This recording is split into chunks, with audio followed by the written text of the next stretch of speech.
Hello out there. We're on the air.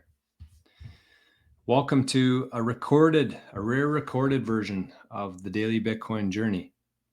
Would it be? No, I guess it's just another video on the channel here. I got my co-host right here, Arnie boy. Looks like he's snoozing, but he's here. So today we're going to be talking about a couple different things. The majority of the conversation today is going to be around Trump. The Trump pump is coming. So I'm going to talk about three things in this video. Number one, I'm going to talk about the meme coin that just came out. I'm going to talk about crypto and what kind of impact the crypto industry is going to have in terms of like alt season 2025. And then I'm going to talk about what kind of impact a strategic reserve for the US would have on Bitcoin. Where are the coins going to come from? So I got a nice little graphic here of where the Bitcoin is today and where it might be 20 years from now after the US implements this strategic Bitcoin reserve, as Trump has talked about. So let's start with the first one, the meme coin, the Trump, what's it called? The official Trump coin. My thoughts on it, I have no thoughts on it. I just see all these different meme coins as a complete distraction for whatever's going on here. It's happened every cycle before. It's kind of like deja vu. This time, every cycle, you have meme coins coming out. You have new crypto projects. In this case, they're not even pretending to be the next Bitcoin. They've kind of given up on that. But the alt season is coming. And of course, you have paper Bitcoin games going on with Coinbase, I think, who just kind of came out with their Bitcoin lending new program there. So I wonder why. I wonder why Coinbase would be wanting your Bitcoin right now. I don't know. I don't want to speculate any way because I have no actual evidence of this. It just seems very fishy to me that Wall Street had a record amount of ETFs sold in 2024. And yeah, the price went up, but did it go up that much? I don't know. So we'll see. One thing I really want in Bitcoin in the coming years, I want this to be a trend, is that public companies like Coinbase, like MicroStrategy, and like countries who are about to adopt Bitcoin, I want to really push for transparency. I want all of these public companies and entities to show their proof of reserves. Do they actually have the Bitcoin? So again, it's like deja vu. It happens every cycle. Bitcoin's the one you need to be focused on. You need to be laser focused on Bitcoin. There's enough stuff to learn. There's enough stuff to look at in Bitcoin. You don't have to be getting distracted with all this other bullshit. So that's what I'd say on that. I don't care. It doesn't faze me at all. Trump's a businessman. He can do whatever he wants to make money. So probably an unpopular opinion within Bitcoin, but a lot of stuff that I say is an unpopular opinion within Bitcoin. Number two, the crypto alt season 2025. Is it going to happen? I think if you would have asked me 3 months ago, I would have said no. Today, my mind has changed a little bit. If you look at who Trump has surrounded him with, he has a crypto czar, David Sachs. He has other players within his team. Even Michael Saylor has been talking about altcoins. Not that he's buying for MicroStrategy or anything, but he sees what's coming here in terms of a digital economy and what's about to be unlocked in the world. And so kind of my opinion on this is that I do think that cryptos will be around, especially with a friendly government towards it.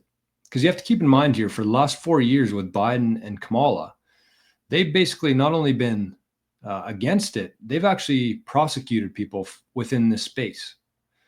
So we're going to a completely different direction here. And I think that the implications of that are massive. So I do think that there's going to be a big altcoin season this year. I'm not putting any of my funds into any altcoins. And the reason I say is because, again, I see a future where we have a bunch of different cryptocurrencies. I see a future where we have a bunch of NFTs. And even though they got a really bad look the last cycle, which was deserved, I do think that there's actually going to be a lot of utility for that in the future as more and more people just continue to transact on this thing and on this thing. So my thoughts on it is that I don't think anybody should be looking to invest in XRP, Ethereum, Solana. It's not a place to store your value. It's not. Some of these might be around in 10 years, but I don't know which ones will be. I don't have any crystal ball. I haven't spent enough hours to figure out which ones have value, utility. And even if they did, we have no idea if they're going to be around in 10 years. But I'm pretty certain that Bitcoin's going to be around in 10 years. And so I look at Bitcoin as a store of value, like a very good battery. You take your time, your energy, your productivity, whatever you earn, and you hold it in the world's most powerful battery, which is Bitcoin. The other stuff, they have utility, maybe not. So I'm not gonna gamble that. I'm not gonna put my time, energy, and productivity into something like that. They're utility tokens. So in the future, if I ever did need Dogecoin, if I ever did need Litecoin or whatever, I could just swap my Bitcoin. And I do see a day in the future where we're actually going to be able to swap everything on this thing, whether it's Bitcoin, Litecoin, Dogecoin, your Apple shares, your MicroStrategy shares, investment in like a venture fund, cash, dollars, whatever we have at that time. I think you'll be able to like atomically swap all of these things in the future, but we don't have that today. So I would say do your best to Laser Eyes is one. I also like Tiger Vision. Tiger Woods is one of my favorite guys. I'm guessing you can tell in the background here. But Tiger Woods had his Tiger Vision where he didn't really see anything else. He looked at the hole when he was putting. And I think that Bitcoiners and anybody watching this video should be doing the same with Bitcoin. Laser Eyes, Tiger Vision on Bitcoin. So let's look at the last part here. The third point I wanted to talk about was what's going to happen if the U.S. actually goes ahead with the strategic Bitcoin reserve, as Trump has talked about. So I kind of see this going three ways. I see this going three ways. The first one is that Trump, the first week of his presidency, he doesn't even mention Bitcoin, which I think is very likely.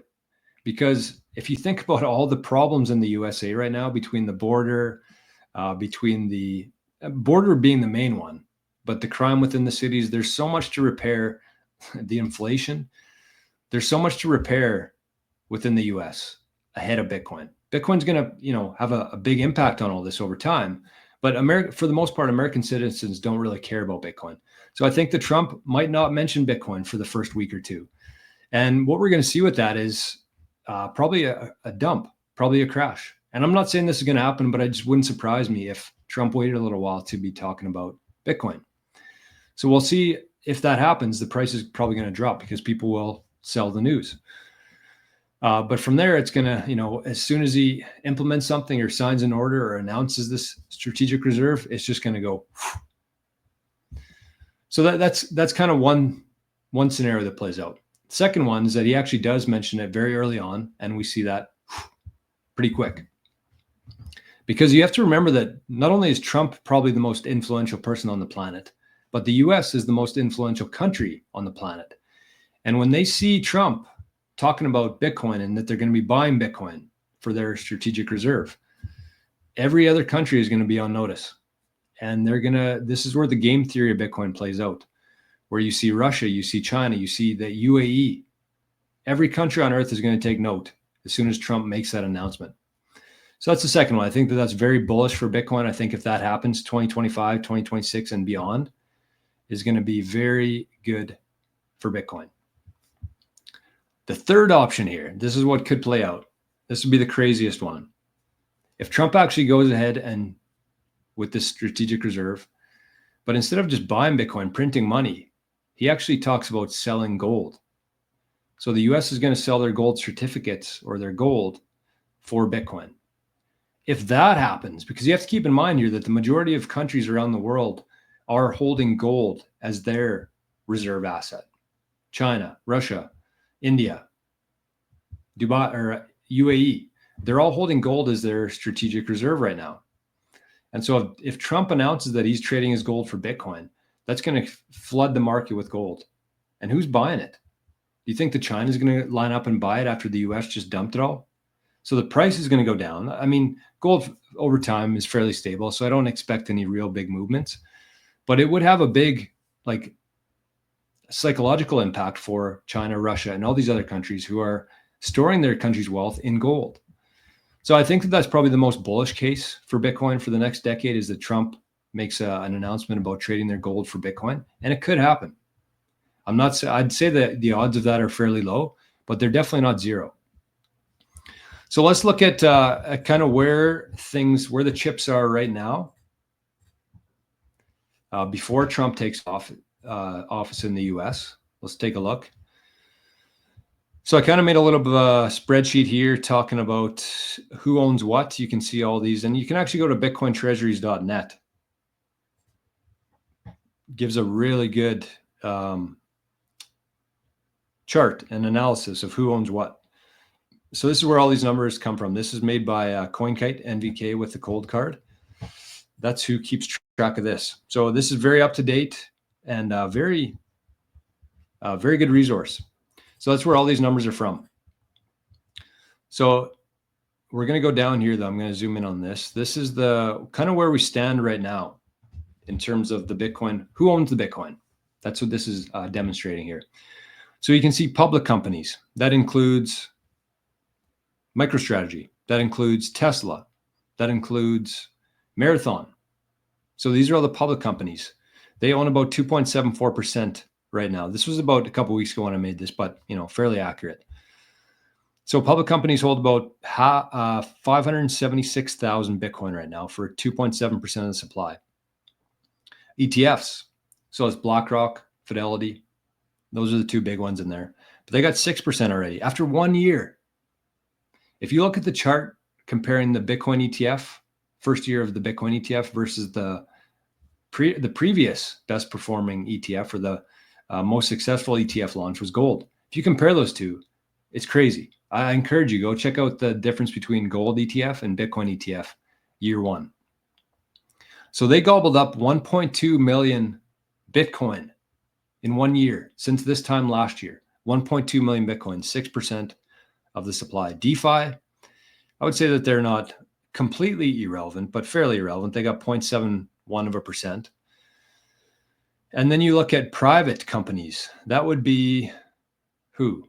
Who would be a private company that holds a lot of Bitcoin? Hold on here. Stone Ridge would probably be one. Tether is a private company. Satoshi would probably fall in there, I believe. Maybe not. Oh, no, Satoshis are down here. Anyways, private companies, they own about 2% right now, 408,000 Bitcoin. And then governments, as of today, as of the ones that have been announced anyways, because there's rumors that the UAE has been stockpiling Bitcoin for the last couple of years and they haven't announced it yet, which makes sense. Why would you announce it? Why would you let other countries buy Bitcoin and run up the price? So governments today own about 2.45% of the Bitcoin at 513,000 approximately. So what does that leave? That leaves individuals. So guys like me, I mean, I would be like a tadpole. I think shrimp is like a category here. I would be like a tadpole. But anyways, I'm an individual. You're an individual. And we hold 69.95% of the coins right now. 14 million Bitcoin.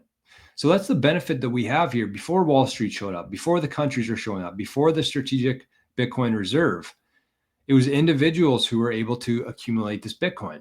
So we're holding 14.6 million Bitcoin right now, or 70%, which is a big deal. And I'm going to talk about why that's such a big deal in the next part here. But the lost coins, this is an estimate, of course, because we have no idea how many coins are actually lost, verifiably lost. We would have a a decent prediction figure-wise, but that's kind of like the Federal Reserve trying to tell us how many dollars are in circulation. Like, yeah, it's approximate, but they don't know for sure. And they've never been audited before. So that's even more far-fetched. But we'll say that lost coins estimate are about 1.5 million or 7.5% of the Bitcoin. Again, I actually expect this to increase significantly, especially if Trump comes out and there's a bunch of people flocking to buy Bitcoin and they kind of buy more than they have in terms of knowledge. So I expect this number to increase significantly through the years. But anyways, we'll go with this as a conservative estimate. And the coins to be mined. So for the first 16 years of Bitcoin, there's been 19.8 million Bitcoin mined. That's the beauty of the halving schedule. Every 4 years, the new supply of Bitcoin gets chopped in half. So for the first 16 years, we had 19.8 million Bitcoin mined in circulation. Over the next 100 years, there's only 1.2 million left to be mined. So there's only 5% of the Bitcoin that are left to be mined for the next 100 years. And that's why you see such a huge number here for the individuals, because of the halving schedule.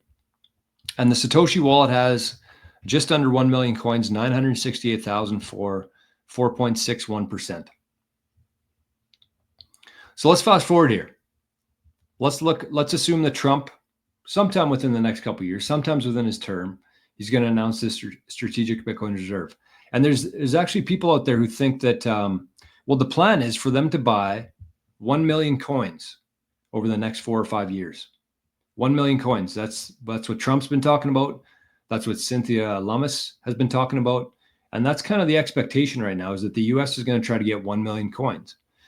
But the problem is, you look at these holdings right here, 14% of public, ETFs, DeFi, private, and governments. They hold 14% right now. They're not selling their Bitcoin. The Bitcoin that's in there is going to stay there for a lot of years, a lot of decades. So where's that 1 million coins? Where are those 1 million coins going to come from then? If the US wants to get 1 million, where's it coming from? Well, you got individuals. You can't uncover the lost coins. You can probably get a lot of the mined coins. That's where probably like a large percent of the mined coins are going to flow to the US or one of these public companies like BlackRock, or who knows, China, Russia. They're all mining Bitcoin, I think, behind the scenes. But let's take a look at what this could look like. So fast forward 25 years, the US has bought 1 million Bitcoin. This is 25 years too, not 4 years. So I kind of, I did some estimates here on kind of the current holdings and what I expect they can actually get in the future. I think a lot of the hay has been made. And one of the reasons I'm so excited about MicroStrategy as for the money that you have in the traditional system is because they have 400,000 Bitcoin right now. One company holds 400,000 Bitcoin right now.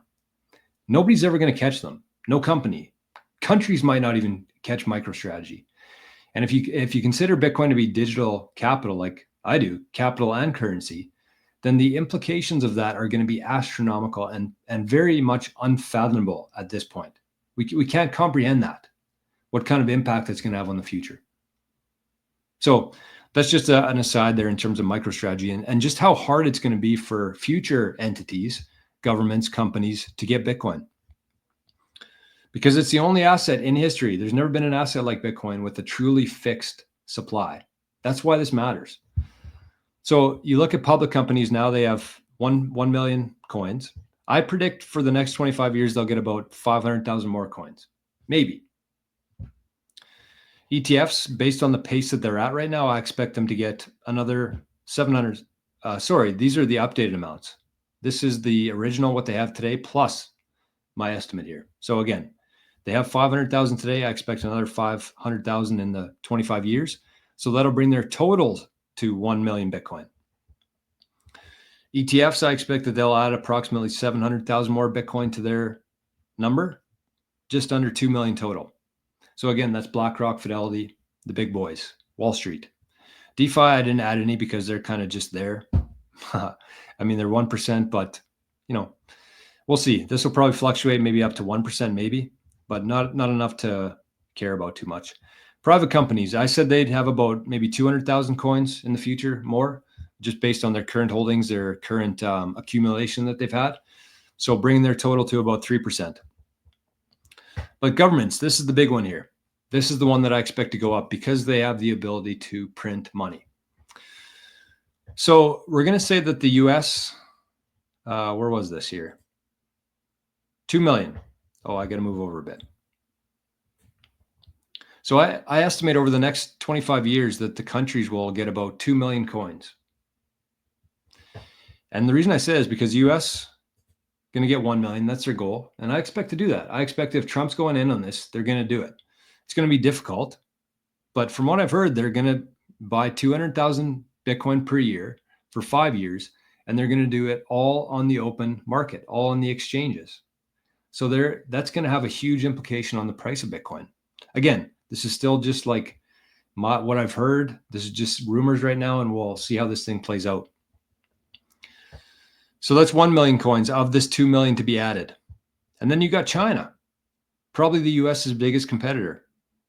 I gave them 0.3 million, so 333,000 Bitcoin. They probably want more than that. They probably already have some, but they probably want to get to what the US has. But again, there's just not enough Bitcoin to go around. Then I said Russia, about the same. They might get 300,000 Bitcoin. And the UAE, I said about the same.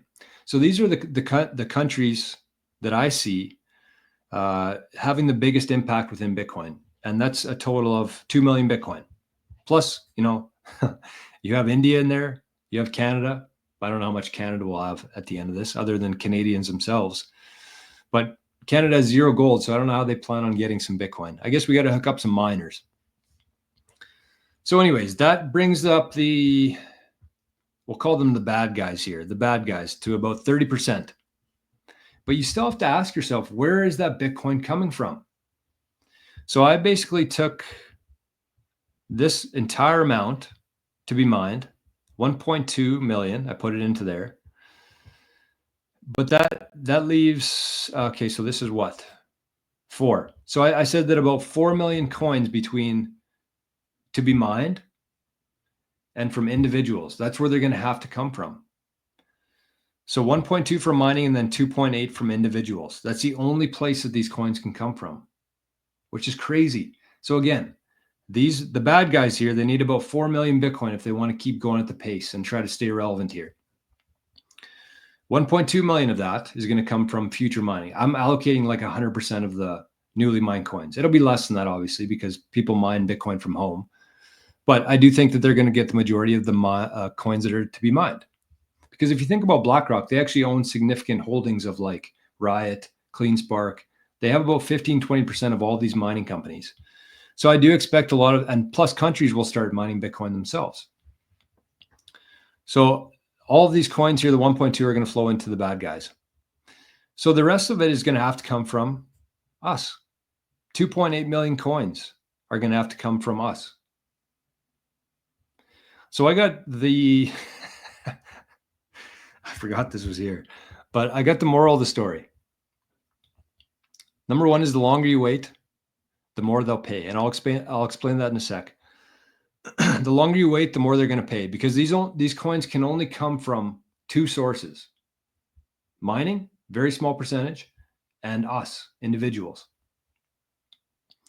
So when we're talking about, okay, so then moral number 2 is never, ever, ever sell your Bitcoin. Lend against it. And the longer you hold it, the longer you hold out, the more they're going to want to pay you for it. So that's pretty simple economics there. And then, of course, in bold, make these fuckers pay. So if you think about it, what's going to happen here? Bitcoin's scarce. It's unlike any other asset we've ever seen before in human history.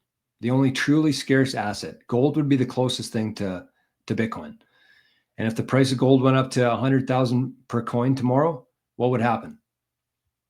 We'd find more gold. If the price of Bitcoin went up to $100 million tomorrow, what would happen? Nothing. Price would shoot up, because we cannot create more Bitcoin other than the scheduled mining. Again, the 1.2 million over the next 100 years. That's it. The supply is completely inelastic of demand for Bitcoin. We've never had an asset like that before. So if they want to get your coins, they realize that no matter how much money they have, no matter how much money they print, if the individuals aren't selling that Bitcoin, they're just going to have to keep bumping up their offer. And so if you think about it, if you're somebody who's a Bitcoiner right now, and this thing kind of plays out like we expect it to, Trump gets into office, he creates the strategic reserve, all countries start buying, all companies start buying. A couple of things that you need to really think about here is that there's over 60 million millionaires in the world. 60 million that we know of anyways. There's probably more than that, but 60 million public ones. 21 million Bitcoin. So even if every millionaire wanted 1 Bitcoin, not happening. There's about 330 million companies on the planet. And if this thing becomes the reserve asset of the world, every company on earth is going to be holding Bitcoin in addition to cash, instead of cash for like a long-term hold. So 330 million companies, 21 million Bitcoin. So what are they going to do? They want to buy Bitcoin. They want to add it to their treasury. Companies, countries, individuals, millionaires, billionaires. Where's it going to come from? Well, to them, price doesn't mean anything. BlackRock doesn't have the ability to print money, but they pretty much have unlimited capital. And so what's going to happen here is they're going to see the point come where no matter how much they run up the price, and again, there's always going to be buyers, there's always going to be sellers. There's going to be a lot more buyers, but there's still always going to be sellers. But if you think about it like this, if you have somebody who's holding Bitcoin right now, let's say that somebody out there has 1 Bitcoin and they see where this is going. And they're like, well, I got a house, I got a car, I got kind of everything I need right now. So you could run up the price to whatever you want to, and I'm not selling my Bitcoin. But again, maybe in the background, you're like, okay, well, maybe I need a new quad, or I want a cabin. I want to buy a second house. And so you're like, okay, well, once Bitcoin gets to this price, I'll sell some of it.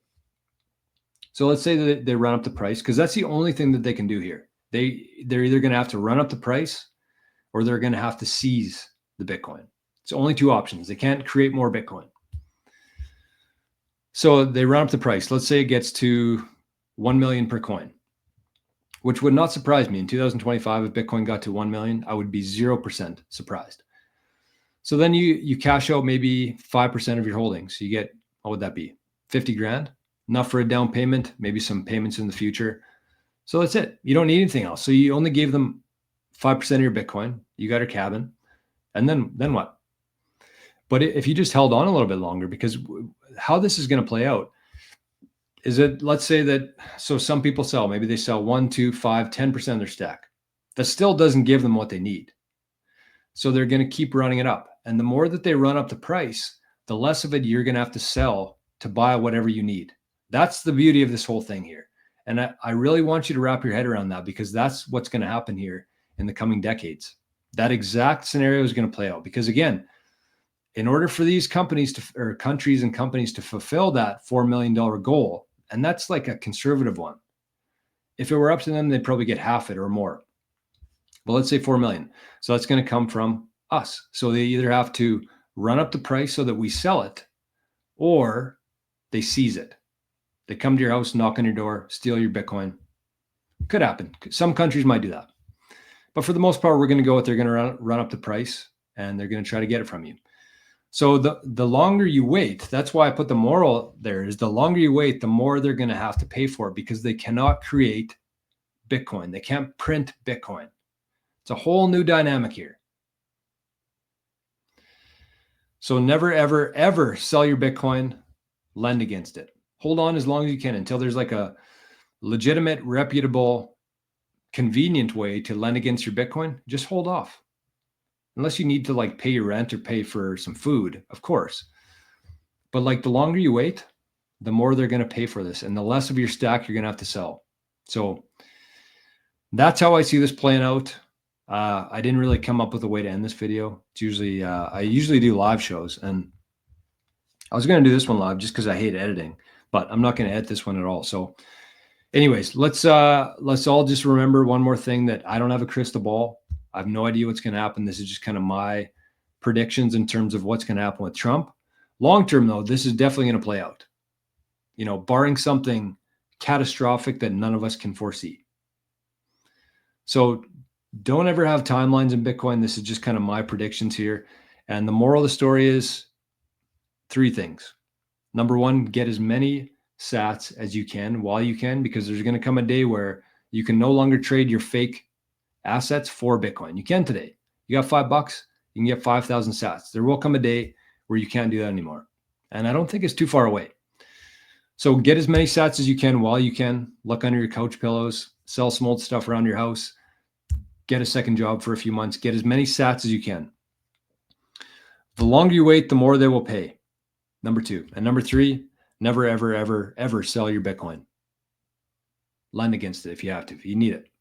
So, and finally, make these fuckers pay. I wish I could name that. I wish I could name the video, make these fuckers pay. So the last thing I would say there, last thing I would say, and this is something I've been putting a pretty big emphasis on in my life and within my show and within the community, is that if you have Bitcoin, if you're at the point now where you're watching this, you're excited, you have Bitcoin already, stop watching the price, stop watching the news, stop, watching YouTube videos to try to get your conviction. It's going to happen. I wouldn't say it's inevitable, but it is pretty much inevitable. That's not going to come without work, right? For Bitcoiners, we got to push this thing forward. But what you should be focused on is your security, making sure whatever coins you have are protected, because the easiest thing to do in Bitcoin is buy. The harder thing to do is store it. And the hardest thing to do is make sure that your family has that Bitcoin 50, 100 years from now. So if you need help with that, if you just want a second opinion on your Bitcoin security setup, just set up a call. All my information is in the show notes below. You can make a quick 10, 15-minute call. And I do it value for value too. This is something I just started offering. So there's no real rates for something like that. If it's just a quick call, you got a couple questions or ideas or whatever, just want a second opinion. It's all value for value. So you can pay me in cash or Bitcoin for whatever value you got from it. And I think that that's the way it should be. So not to be in a soapbox or anything, but that's how I'm doing it now. I believe that's how it should be. And I'm walking the walk. So have yourselves a great day. Thanks for watching this. I hope you enjoyed it. Make sure you share it with some friends and family who are Bitcoiners, just to help them understand what's coming here. And maybe they'll keep their Bitcoin and make these fuckers pay. So we'll see you on the next one. Bye-bye.